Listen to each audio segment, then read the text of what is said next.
वहाँ पे सरकारी कर्मचारी चाहते हैं कि 8वें वेतन आयोग के अंदर उनको सैलरी मिले। तो इन्हीं सभी चीज़ों के बारे में आज के इस वीडियो में हम चर्चा करेंगे, तो वीडियो को एंड तक देखिए। और अपने चैनल को सब्सक्राइब नहीं किया तो सब्सक्राइब कर लीजिए। सरकारी कर्मी और पेंशन भोगियों के लिए महत्वपूर्ण जानकारी हम देते रहते हैं। तो यहाँ पे आप देख पा रहे होंगे, good news for government employees, 8th pay demands are out now. So confederation of central government employees and workers, New Delhi, circular to all the office bearers, national executive members, dear comrades, the confederation has been applauding since long in pursuit of genuine legitimate demands. Unfortunately, the government attitude is stubborn and the demands remains unsettled, resulting in resentment among the entire eternity of the central government employees. तो इस पूरे letter को यहाँ पे आपके सामने हम पढ़ेंगे, तो वीडियो को एंड तक देखिए। ऑल राइट, तो देखिए यहाँ पे हमने वेबसाइट भी यहाँ पे खोल ली है, क्योंकि जो प्रिंट मीडिया, न्यूज़ मीडिया, जो भी मीडिया यहाँ पे चल रहा है, सभी में एक ही बात चल रही है, 8वां वेतन आयोग क्या मिलेगा, कितना मिलेगा और कब मिलेगा। तो यहाँ पे आप देख पा रहे होंगे, immediately set up committee for 8th pay commission, finalise terms of reference, that is TOR। तो 8वें वेतन आयोग का गठन तो आपने बोल दिया कि हाँ करेंगे, लेकिन कब करेंगे? तो हम भी परेशान हो गए और आप भी परेशान हो गए। ये जो वर्ड है, ये केजरीवाल जी का आप जानते हैं। तो करना फिर वही ये पूछ रहे हैं कि immediately setup the 8th pay CPC, finalise the terms of reference, जो भी उसके टर्म्स एंड कंडीशंस होंगे उनको भी फाइनलाइज करिए। कॉन्फेडरेशन चार्टर ऑफ डिमांड्स, तो कॉन्फेडरेशन जो है यहाँ पे डिमांड्स रख रहा है। तो उसी के बारे में फर्दर इन्फॉर्मेशन आपको देखने को मिल रही है। यहाँ पे देखिए सर्कुलर, और यही जस्ट पैराग्राफ मैंने आपको समझाया। तो बेसिकली फिर आगे बोलते जाते हैं। National Executive Committee meeting of Confederation held on 8th February anonymously took a decision to hold gate meetings, general body meetings at all workplaces at all the stations on 10th and 11th March as an awareness program to popularize our demands among us, our rank and file, reach to each member and prepare them for all kinds of trade union struggles in the near future. The charter of demands for the campaign awareness और programs are under। तो basically उनके जो demands है ये कुछ इस तरह से है।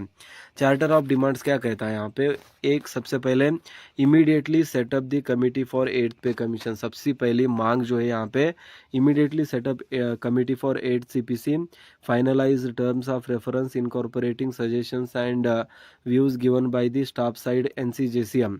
तो स्टाफ साइड NCJCM इनके द्वारा जो रेफरेंसेस दिए गए हैं, उन चीज़ों को फ़ौरन ही आप यहाँ पे कंसिडरेशन में लेके 8वें वेतन आयोग की जो कमेटी है उसका गठन करिए।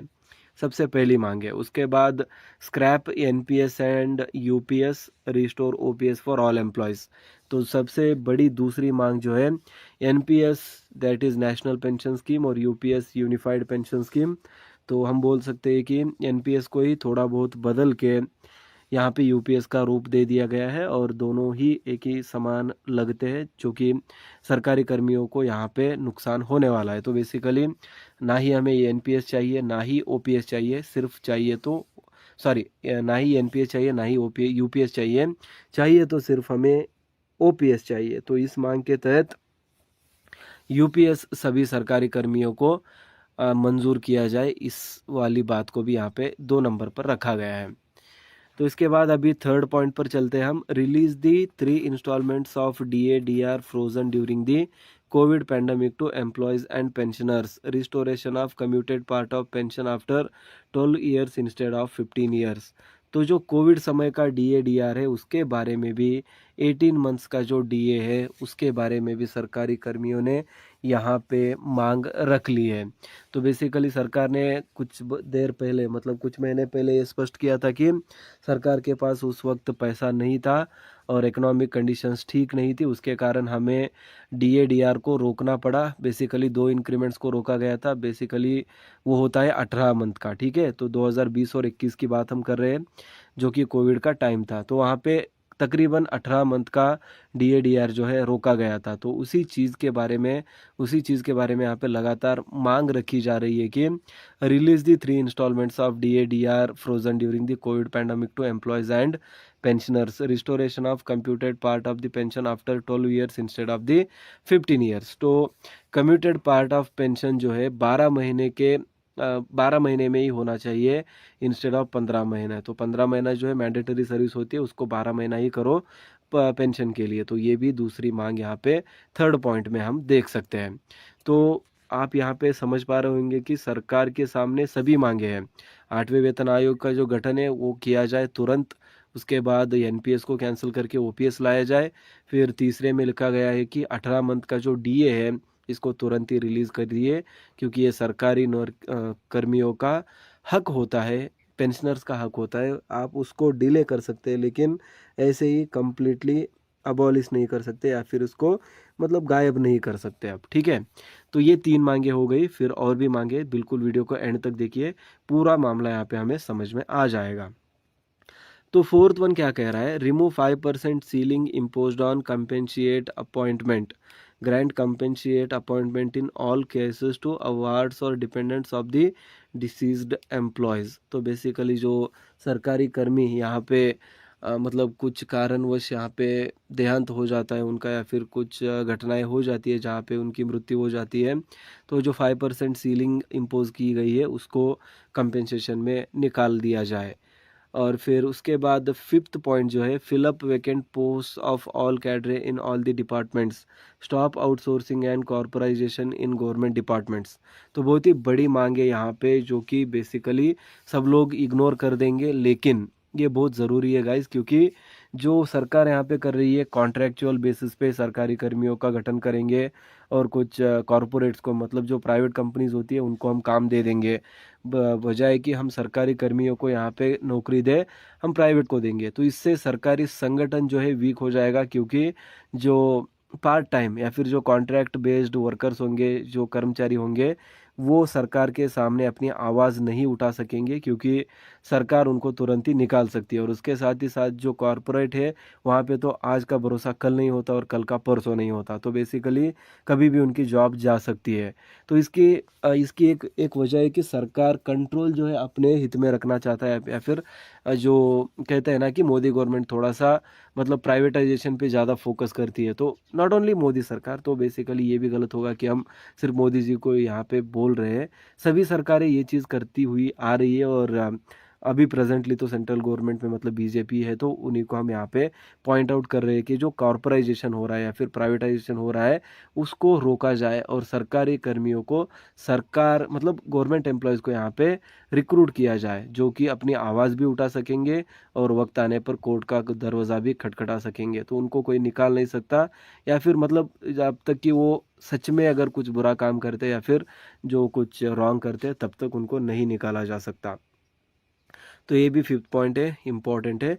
इससे सरकारी कर्मी और यूनियन जो संगठन है उसकी शक्ति बढ़ेगी, और जो सरकारी कर्मी है अपनी मांग को ज़्यादा बेहतर रूप में रख सकेंगे, और सरकार उसको उतना ही पॉजिटिवली यहाँ पे रिजॉल्व करेगी, क्योंकि जो स्ट्रेंथ है वो यूनिटी में होती है। जो संगठन है वो संगठन बनता है अपने कर्मचारियों से। अपने जो कर्मचारी जितना ज़्यादा होंगे उसमें उतनी ही ज़्यादा शक्तिशाली संगठन बनेगी। जैसे कि हमारे देश में सबसे बड़ा सरकारी संगठन बोलेंगे तो जो All India Railways men's federation है उसी को हम कह सकते हैं, NCJCM हो गया। तो ऐसे बहुत सारे संगठन है जो कि सरकारी कर्मियों के मांगों को लगातार सरकार के सामने रखती है, और सरकार पर ये दबाव बनाती भी है कि उन मांगों को पूरा किया जाए, वरना उसका खामियाजा भुगतना पड़ सकता है। तो ये है फिफ्थ वाला पॉइंट। तो उसके बाद सिक्स्थ पॉइंट पे हम चलते हैं, जो कि कह रहा है कि ensure democratic functioning of association और federations as per JCM mechanism. तो यहाँ पे डेमोक्रेटिक रूप से NCJCM जो संगठन होते हैं उनका यहाँ पे काम होना चाहिए। उसके बाद A, B ऐसे दिए गए हैं, ग्रांट रिकॉग्नाइजेशन टू एसोसिएशन और federations which are pending withdraw the derecognition orders of AIPUG, GRC Union, NFPE and ISRO SA Union. Stop imposing Rule 15(1)(c) on service associations और फेडरेशंस। तो basically ये जो 15(c) वाला rule है जो कि service associations और फेडरेशंस पर लगाया जाता है उसको तुरंत ही रोक दिया जाए या फिर बंद कर दिया जाए, ये भी यहाँ पे 6 पॉइंट पे लिखा गया है। और उसके साथ ही साथ regularize casual contingent contractual laborers and GDS employees, grant equal status to employees of autonomous bodies to that of the CZ employees। तो बेसिकली जो कॉन्ट्रेक्चुअल बेस्ड नौकर होते हैं उनको भी यहाँ पे परमानेंट सरकारी नौकर का दौरा या फिर ओहदा दिया जाए, इसके बारे में भी आज 7वीं मांग यहाँ पे देखने को मिल रही है। The Confederation requests to all the GS and SG of the affiliates of the Confederation and the GS of state COs to kindly make all of out efforts to reach out to the each member. Hold the gate meetings on 10th and 11th of March, educate the members about the demands and then convince them to be prepared for the future strugglings in order to clinch our long pending genuine and legitimate demands। तो यहाँ पे comradely yours SB Yadav secretary general confederation of central government employees and workers यहाँ पे देख पा रहे होंगे 10th और 11th को एक मीटिंग यहाँ पे रखी गई है जो कि फोकस होगा उसमें, मतलब जो फोकस है उसमें ये होगा कि सरकारी कर्मी बेसिकली जो इसके बारे में अनअवेयर है, मतलब ये जो मांगे हैं इसके बारे में सभी को पता होना चाहिए, क्योंकि जैसे मैंने बोला कि संगठन बनता है सरकारी कर्मियों से, मतलब जितने ज़्यादा कर्मियों को ये बातें पता हो